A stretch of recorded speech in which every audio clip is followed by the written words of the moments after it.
right? Just a simple yes. I get my family back. I get my kids back. I'm able to buy a mansion and a house on one word only. Just yes. Everything's subjective. Just one word. Yes. Right? That's it. That's what they hold before them, is a word. Right? All they can really do is say no, but it's a word that they hold throughout their entire life until the moment they die. These are people that have billions of dollars and they have a lot of power, right? It's just a simple word that they have to say. Yes. That's it. That's it. That's all they have to do.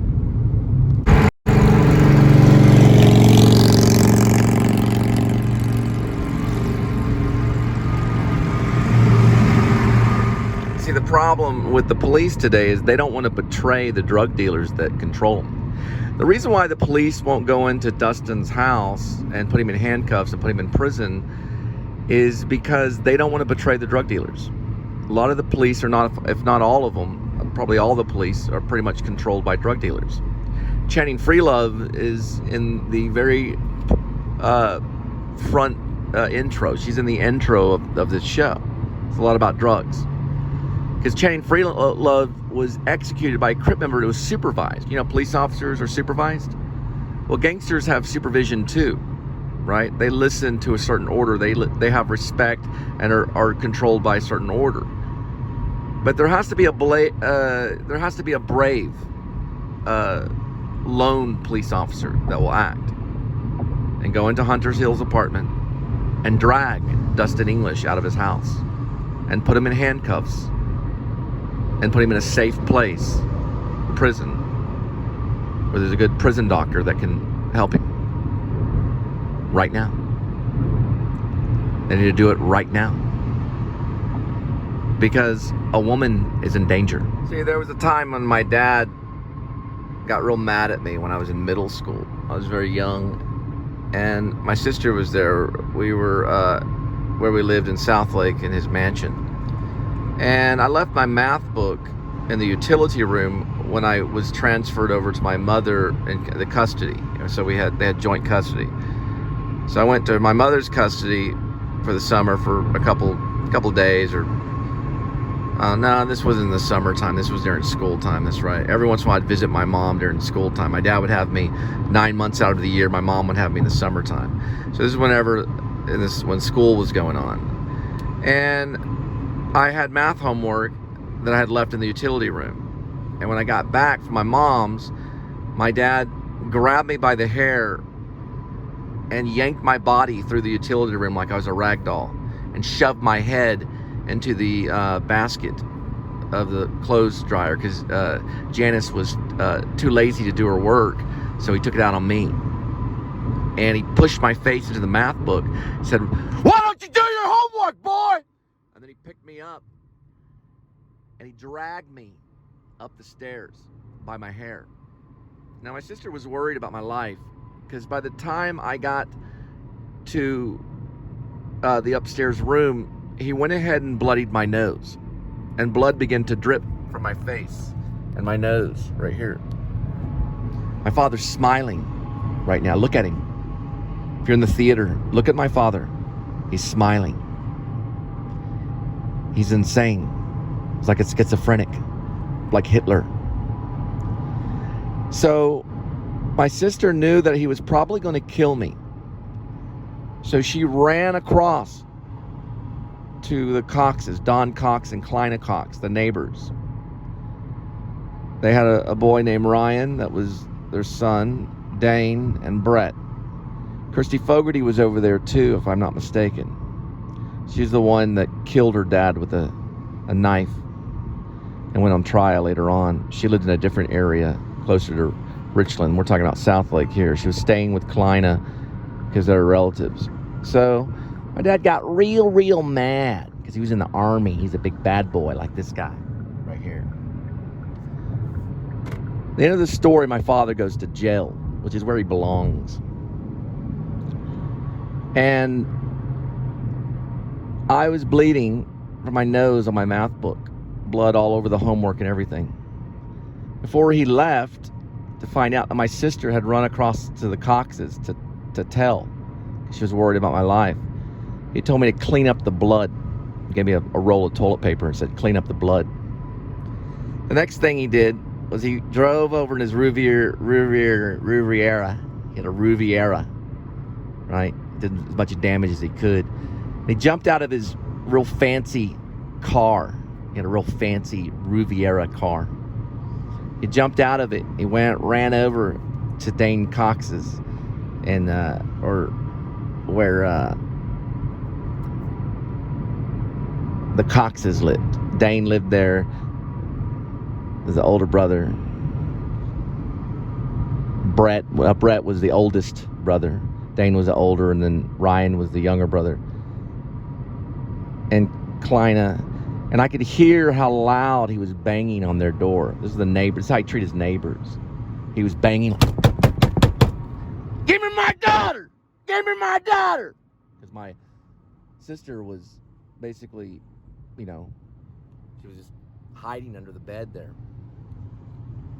He had to take control of the situation, because if my sister went over there and explained that he had popped me in the nose and was about to kill me, the police might take initiative to put him in handcuffs and drag him out of his own house, which is very bad, because abuse on a child is worse than abuse on another man. And I was a child at the time.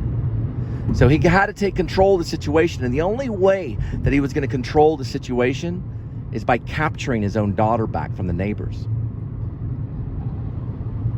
So he was yelling and yelling, and finally Dane told his daddy, look, we got to do something. So Mr. Cox, the owner and the father of that house that was next door to us, grabbed a gun, a pistol. And as the door opened, he told my father to calm down. My father demanded that Teresa leave the house, to leave the Cox's house, and to return to the Spivey household. So she had run away. Now, Mr. Cox pointed the gun at my father, and my father began to cry like a little baby. And he said, "Help! Help! Help!" He's smiling. But I could hear him screaming help all the way across the lawn. And I sat there. Now, lo and behold, the police did show up at the Coxes. And so did I. I walked over where this big tree is next door to where the front door was, and in the back seat of the police cruiser was my father, handcuffed. The officer approached me with his flashlight and noticed there was blood on my t-shirt. It was a Back to Future t-shirt, Mr. Wu. Back to the Future. Now, it was just a white plain t-shirt. And there was blood on it. Now, it's probably like a polo. But anyway, it was a shirt that I had been wearing. Regardless, there was blood on it. And the officer asked, "What's on your shirt?" And I said, "Ketchup." And they carted him into jail. The next day he was back after getting his lawyers, was free, and the judges didn't do nothing because, well, the judges didn't do anything, right? Because he would have popped me in the head for using the double negative. The judges didn't do anything. You know why? Because the judges are corrupt and on drugs too. The judges that have messed with my children, you're going to prison. All the judges that are involved in the Angel Curry Spivey case that have stolen my children, You will go to prison. And my father will die in his own prison.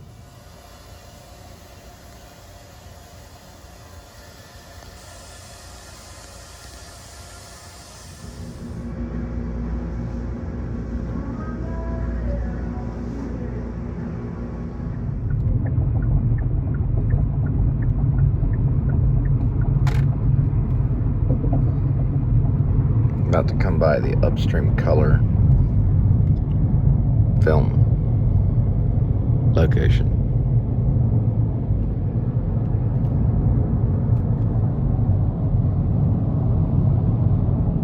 Nobody knows who you are. Everyone knows who you are.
Nobody knows who you are, but everyone knows who you are.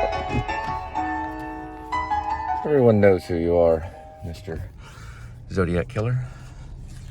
Zodiac Killer, the song, was written and produced by the Linda and Cole Band, which formed, about a year ago from today of July 17th, 2021. And I think we've recorded maybe 40 songs or more. Everything from the song Wait to Let's Do a Country Song to the Zodiac Killer. We've done a lot of songs. We're inspired by bands like Sun Kil Moon, R.E.M. We don't dislike Radiohead. But I understand what Mark is talking about. A lot of bands, we were inspired by a lot of bands. The Ramones, we're inspired by the Ramones. We established ourselves as a punk Christian band, which I don't know if there's a lot of them. There's a few of them. Because we have a faith-based calling, but we don't follow any rules.